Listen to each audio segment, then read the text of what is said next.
It gives us an opportunity with the project team to step back and think about how well are we doing our work.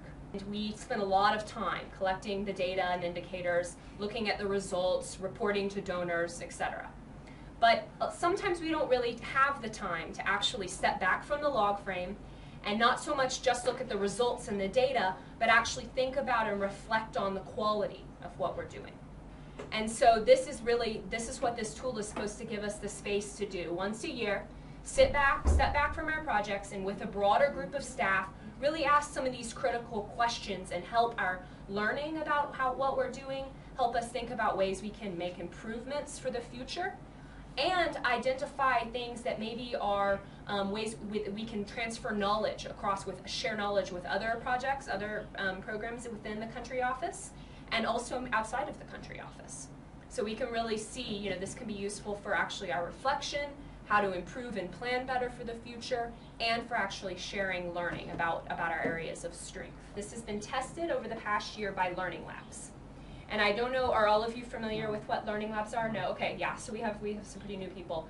Learning Labs, they were basically this past year, there were eight country offices. In Ural's region, it's Bangladesh and Sri Lanka, who were identified as country offices that are going to basically more intentionally and rigorously move forward on the program approach, and based on their experience and their learning, share it with the rest of the organization.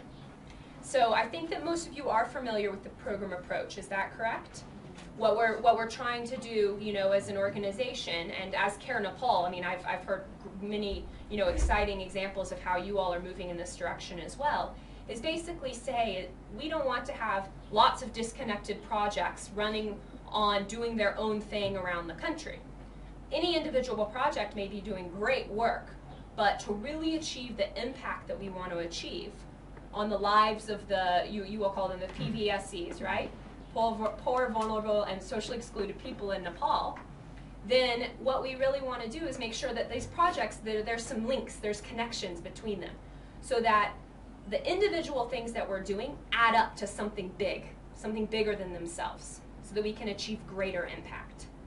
And that's really what the point of the program approach is to help us be more strategic, to achieve more impact, and to have better connections and links between our programming, so that we're not all just kind of doing our own thing in isolated little pockets. This tool is really to help us, and this is what the Learning Labs have been testing over the past year, really to help us figure out, assess kind of the quality and take stock of where we are. What is going on in kind of our individual projects? How can we better connect them? Where are some of our real areas of strength that we can build on as we're transitioning to programs? And where are some areas where maybe we're surprised that we're not doing so well and we really need to kind of invest more time and capacity building and resources into? And so this is kind of to help us be more strategic in the way we move forward in our program approach, and more thoughtful about the existing work that we have in place and kind of how we can actually build on that and improve that moving forward.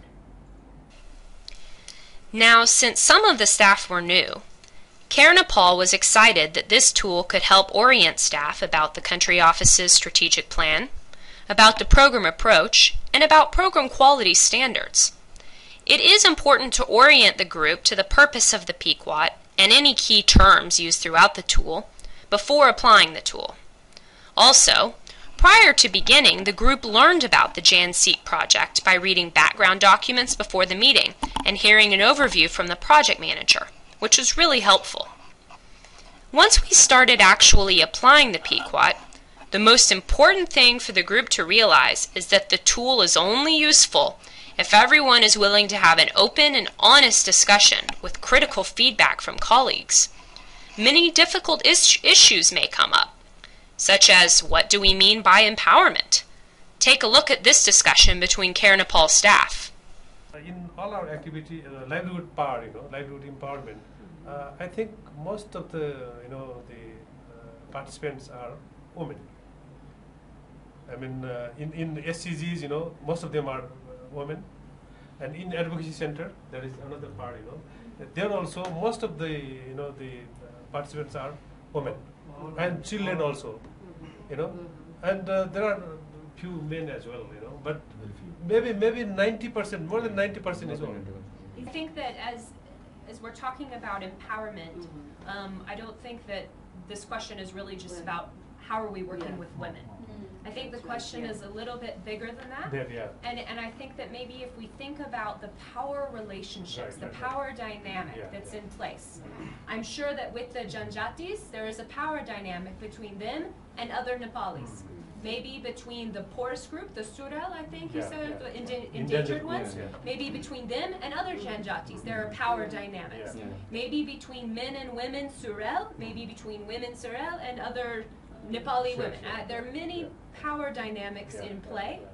And I think that when we are talking about promoting empowerment, it's really important to consider what are the unequal power relations in place within the impact group and the broader population, and how is what we're doing addressing those the inequity in those power relations. While you are talking, maybe you can also shed light on like the strategy, like for the savings and credit and all these income generation activities is the steps. But I think we need to go further elaborate, further deepen on the how this initiatives is in bringing change in the lives of men and women, how they've been able to use the benefits out of this project. So those analysis, I think we need to discuss about it. How our strategies are deliberately targeting for women to benefit and influence these processes. We also need to have a deeper analysis about the women empowerment, and women empowerment will not happen only working with women. I think that's the key. I think we need to think like women empowerment will happen that when women work with others also. So for women empowerment, critical engagement of men is very important for advancing women's rights. So we need to have a strategy to work with men also. So you can see how this tool can help raise critical questions and why it is so important to be open to different opinions. The project team in Care Nepal was a great example of this. And this is especially important to keep in mind at the end of each section when the group assigns a rating. Sometimes staff have different opinions about the ratings that the project deserves, so it's important to be as objective as possible. Let's hear some of the discussion from the Care Nepal group, going back and forth about what rating would be appropriate.